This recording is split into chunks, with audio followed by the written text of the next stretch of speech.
मेधां देवगणाः पितरश्चोपासते तया मध्यमेधयाग्ने मेधाविनं कुरु. పరమేశ్వరుని దయ వలన అందరము ఇక్కడ ఉపస్థితులమైన ఎన్నో జన్మల సుకృతము ఉంటే యజ్ఞాన్ని చూస్తాం కళ్ళ ద్వారా. యజ్ఞంలో జరిగేటటువంటి వేద మంత్రాల సహితంగా స్వాహాకారాన్ని వింటాము. యజ్ఞములో ఈ చేతులారా ఆహుతులను సమర్పిస్తాము అని మాకు మొట్టమొదలు ఎవరైతే ఈ యజ్ఞాన్ని మాకు పరిచయం చేశారో ఆ గురువు చెప్పారనమాట. ఎన్నో జన్మలు కళ్ళు మూసుకొని తపస్సు చేస్తే ఈ అగ్నిహోత్రాన్ని నా కళ్ళతో చూస్తాం. ఎన్నో జన్మలు ముక్కు మూసుకొని తపస్సు చేస్తే ఈ అగ్నిలోంచి వచ్చే ధూమాన్ని సుగంధాన్ని పీలుస్తాం. ఎన్నో జన్మలు చెవులకు శబ్దం వినపడకుండా అరణ్యాలలో ఉండి తపస్సు చేస్తుంటే ఈ స్వాహాకారము వేదమంత్రం వింటాం. నేను పోయిన ప్రతి చోట చెప్తా. కానీ ఇది మామూలు విషయమైనటువంటిది కాదు. మనకి ఎట్లా అండి, ఇది అనుభూతి చెందవచ్చు. మనం మంచి వంటకాడు వండినటువంటి భోజనానికి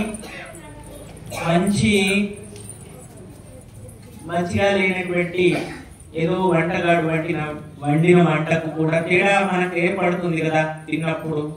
ఇక్కడ కూడా యజ్ఞములో ఒక మంచి భావనతో, సద్భావనతో, మంచి ఒక పవిత్రతతో మనం ఆహుతిస్తున్నప్పుడు అది మనకు గోచరం అవుతుంది, తెలుస్తూ ఉంటుంది, ఆత్మకు తెలుస్తూ ఉంటుంది. అందుకని మరి ఇంకా ఇక్కడ ఏం జరుగుతుంది? ఉత్తమోత్తములైనటువంటి వ్రత ధారణ చేసినటువంటి వ్యక్తుల ద్వారా వేద మంత్రము వినబడుతున్నది. వారి ద్వారా సంకల్పం చెప్పబడుతున్నది. ఇది ఊరికే దొరకదు. రేపు కావాలంటే వస్తారా? రాదు. రమ్మంటే ఇందరు వస్తారా? రాదు. ఇవన్నీ ఉంటాయా? ఉండవు. కాబట్టి ఎవడు అదృష్టవంతుడు అంటే ఏదైతే విలువైంది ఎప్పుడైతే దొరుకుతుందో అప్పుడు దాన్ని అందిపుచ్చుకున్నవాడు, అవకాశాన్ని అందిపుచ్చుకున్నవాడు చాలా అదృష్టవంతుడు. ఇక్కడ మనకు జరిగింది వల్ల మీరు ఎంత గొప్ప అదృష్టవంతులు అంటే మీరు అగ్నిహోత్రంలో ఉన్నారు, ఉత్తములైనటువంటి వారి యొక్క మాటలను వినగలుగుతున్నారు. ఇవాళ వారు మాట్లాడలేనటువంటి వారు కూడా మాట్లాడినాం, మేము మొదటిసారి మాట్లాడుతున్నాం అంటూ వాళ్ళు చెప్తున్నారంటే ఇక్కడ ఏం జరిగింది? సరస్వతి కటాక్షము జరిగింది వారి మీద. ఇక్కడ ఏం జరిగింది? వారిలో ఆ యొక్క జ్యోతి వెలిగింపబడింది. వారి కాదు, అందరిలో జరుగుతుంది అది. వారు ఇంకా గొప్ప గొప్ప సంకల్పాలు మీకు వినిపిస్తున్నారు కదా, ఇది చేస్తామని. ఆ శక్తి ఎక్కడి నుంచి వచ్చింది? ఇటువంటి హోత్రం, అగ్నిహోత్రము, ఇటువంటి పెద్దల సాంగత్యము వారి ఆశీర్వాదం వల్ల జరిగింది. అందుకని చాలా చాలా చాలా పుణ్యము చేసుకొని ఉన్నారు మీరంతా కూడా. మిమ్మల్ని ఇక్కడి వరకు తీసుకొచ్చిన వారు కూడా మీతో ఎప్పుడో బంధం కలిగి ఉన్నారు. వారిని మీరు ఏ జన్మలో తీసుకుపోయి ఉన్నారో మంచి పనులకు, వారిప్పుడు మిమ్మల్ని తీసుకొని వచ్చినారు. అందుకని మాకు గుడ్డిగా చెప్తాం, మేము ఫోన్లలో చెప్తాం. నాకు చాలా మంది ఫోన్ చేసి అడుగుతారు, ఈ దుఃఖం ఉన్నది, ఆ దుఃఖం ఉన్నది, ఇది ఉన్నది, అది ఉన్నది. వాడి ముక్కు తెలియదు, మూతి తెలీదు, వాడి పేరు తెలీదు, చెప్పినా మర్చిపోతాం. నాయన ఈ యజ్ఞం చేసుకో. మళ్ళీ పోయేవారు కూడా మాకు తెలియదు, పోయినాం, చేసినాం, నమస్కారం చేసి వచ్చాము, ధైర్యంగా చేస్తాము. తిరిగి వచ్చిన 4 రోజులకు 2 నెలలకు వాడు చెప్తాడు, మాకు ఇట్లా బాగా అయ్యింది, మంచిగా అయ్యింది, ఈ దుఃఖం మా నుంచి దూరం అయ్యింది, అనారోగ్యం తగ్గిపోయింది, మాకు సంతానం అంటే సంతానం అయ్యింది, వివాహం కావాల్సి ఉండే వివాహం అయ్యింది అంటూ చెప్తారు. మేము ఏ దాని మీద నమ్మకంతో వారితో డబ్బు ఖర్చు పెట్టించాం, వారికి ఎదురుగా ధైర్యంగా పోయినాం, మళ్ళీ ధైర్యంగా ఫోన్ మాట్లాడుతున్నాం. వారు వచ్చినా కూడా ధైర్యంగా ఉంటున్నాం. ఎందుకు అంటే యజ్ఞం మీద అంత మహిమ ఉంది కాబట్టి ఆ నమ్మకంతో మేము చేస్తున్నాం కదా.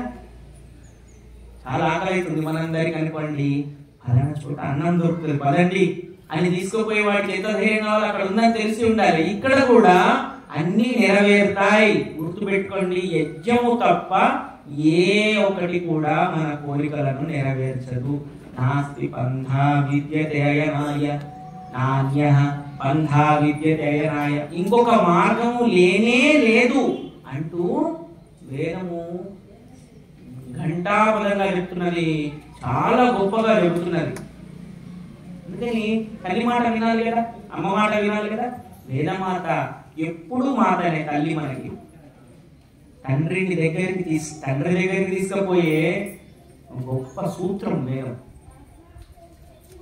అందుకని ఇది ఇక్కడ జరుగుతుంది. ఇక్కడ అన్నారు కదా, బరువులు ఉంటుండే, బరువులు వచ్చి కూర్చుంటుండే, వీళ్ళు చూసినారు కదా. వీరు చూడనిక ముందు, ఇంకెంతో ముందు ఇక్కడ ఎందరో ఋషులు మునులు తపస్సు చేసుకొని ఉన్నారు. అందుకే ఇక్కడ యజ్ఞం జరిగింది, స్థాపన జరిగింది, అగ్నిహోత్ర కుండములు నిర్మాణం అయినాయి, మహానుభావులు ఇక్కడ ఉండడం జరిగింది. ఇదే చోటు ఇంకెక్కడ ఎందుకు కాలేదు అంటే మేము చెప్తాం గట్టిగా, ఇక్కడ పుణ్యమైనటువంటి పుణ్యక్షేత్రం ఇది. పుణ్యాన్ని మీ అందరికీ ఇస్తున్నారు. మళ్ళీ ఎంత గమ్మత్తుగా ఇస్తుందంటే, కొలిచిన అరటి పండును నోరాల మంచిగా చేయితో నీ నోట్లో పెట్టు. అట్లా పుణ్యాన్ని ఏ ఆటంకం లేకుండా, ఏ కష్టం లేకుండా చిన్న ప్రయత్నంతో ముగిస్తుంది. అందుకే యజ్ఞో వై శ్రేష్టతమం కర్మ, శ్రేష్టతమైనటువంటి కర్మ యజ్ఞం. పశువుకు మనిషికి తేడా ఏమంటే, పశువుకు చేతులు ఉండవు, ఉన్న పశువులు కోతులు అటువంటివి ఉన్నా కూడా వాటితో దానం చేయవు, బుద్ధి ఉండదు, వాక్కు ఉండదు. ఎవరైనా చూస్తే కూడా వాడికి ఆయా ఇబ్బందులు ఉన్నాయంటే, ఈ చేతులతో మంచి చేసుకో, దానం చేసుకో, నీకు అవుతుంది మంచి. ఈ నోటితో మేము ఒకటే చెప్తాము, పోయిన అగ్నిహోత్రాలు చేస్తున్నప్పుడు చిన్నగా ఉంటారు, ఇంతమంది కూర్చోరు, 10 మంది కూర్చుంటారు, వారికి ఫేస్ టు ఫేస్ మంచిగా కనెక్ట్ చేసుకుంటూ చెప్తాం. ఏమంటామంటే, నీవు ఎవ్వరి జీవితాలలో ఇబ్బంది కలిగే మాటలు మాట్లాడాలి, భార్యాభర్తలలో ప్రేమ పెరిగేటట్లుగా మాట్లాడు, నీ జీవితంలో అది లభిస్తుంది. చాడీలు చెప్పకు, నీ జీవితంలో ఎవడు చాడీలు చెప్పాడు. నీవు ఇంకొకటికి అన్నం పెట్టు, నీవు సమయానికి ఎవడైనా అన్నం పెడతాడు. ఒకరికి పెట్టి తినాలి, ఒకరికి మంచి చేయాలి, మనకు మంచి జరుగుతుంది. నేను ఇక్కడి నుంచి పోతున్నాను అనుకోండి, మా ఇంటికి నేను పడ్డాను, వాహనం మీద నుంచి పడినప్పుడు నన్ను ఎవడైతే లేపిండు ఒకరు సహాయం చేసిండు, ఆయన తన జీవితంలో ఒకసారి పడ్డాడు అనుకోండి, నేనే పోయి ఆయనను లేపాను. ఆయన వచ్చేంత వరకు, శ్రీకాంత్ వచ్చేంత వరకు నేను లేవా, నువ్వు వద్దు, ఆయననే రమ్మను అంటాడు ఆయన. అంటే ఇంకెవరైనా సహాయం చేస్తారు. జీవితం కూడా అంతే. మనము ఏదైతే చేస్తూ ఉన్నామో అది ఖచ్చితంగా మనకు వస్తుంది. వ్యాపారం పెట్టినాం, లాభం వస్తుందనే కదా. మరి పుణ్యకర్మలు కూడా ఎంతో రెట్లుగా తిరిగి వస్తుంది. ఏనతు భావేన యద్యద్దానం ప్రయచ్చతి తేనైవ భావేన ప్రాప్నోతి ప్రతిపశ్యతః. ఏ భావంతో నీవు పుణ్యకర్మలు చేస్తున్నావో, దానము చేస్తున్నావో, అటువంటి భావనలే తిరిగి తిరిగి తిరిగి నీకు వస్తాయి, ఖచ్చితంగా నీ వరకు వస్తాయి అంటది శాస్త్రం. అందుకని రాకుండా ఉండదు, రాకుండా అసలే ఉండదు.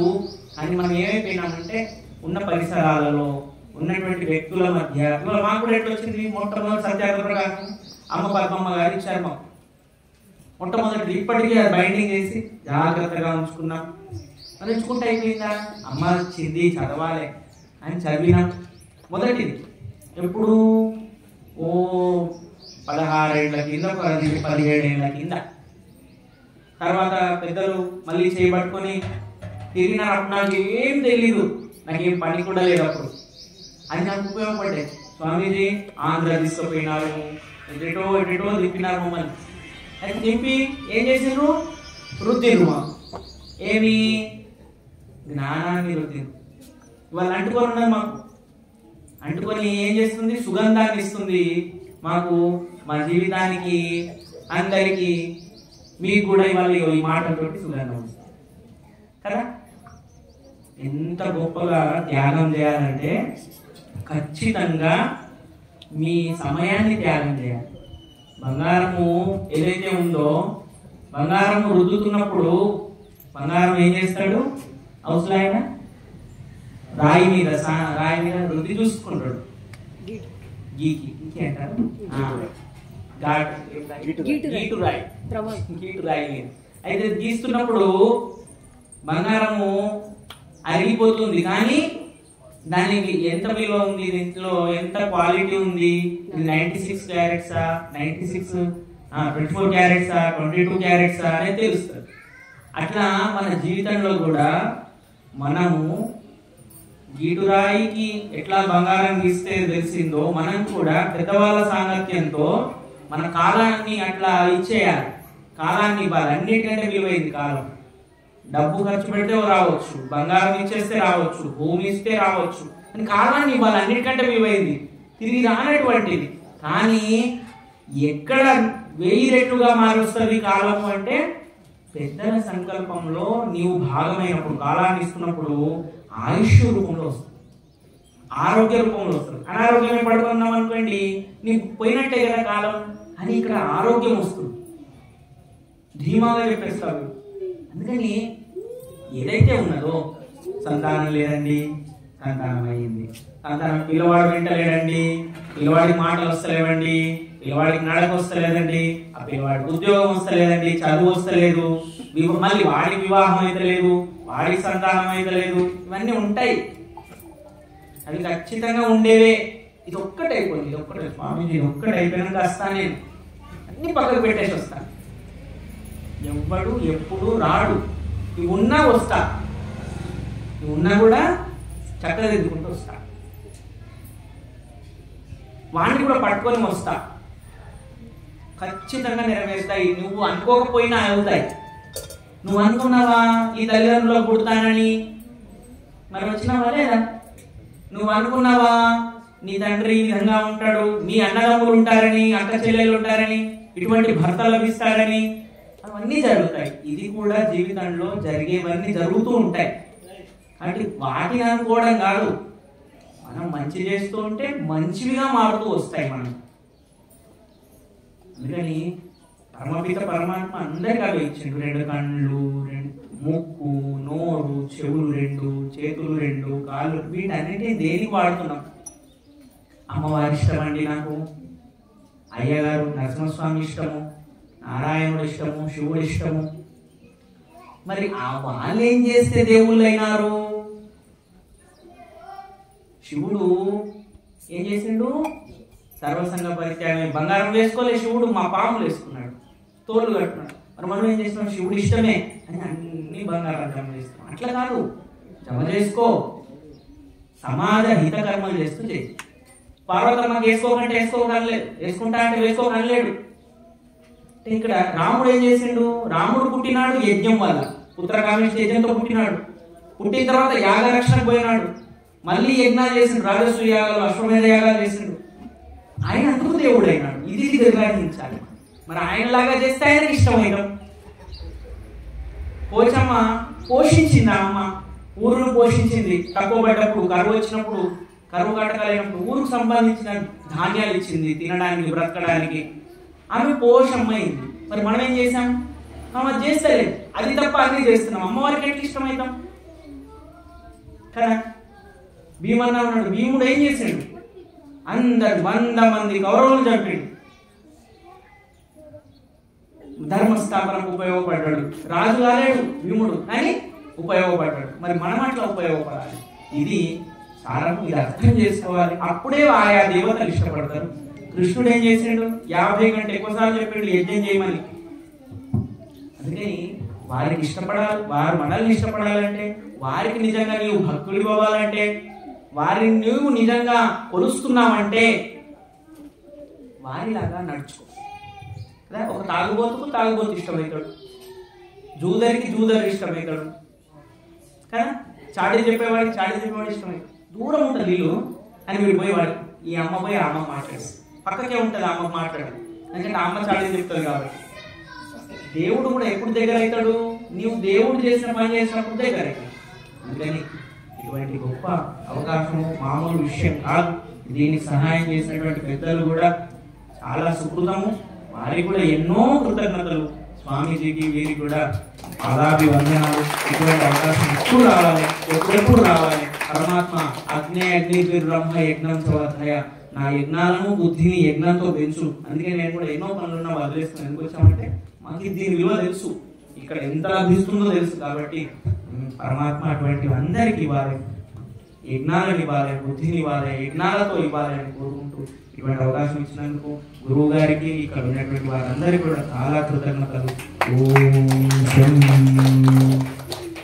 బంధువులారా, మరి ఈ కార్యక్రమంలో పద్మ గారు, విజయ్ గారు కూడా వచ్చేసారు.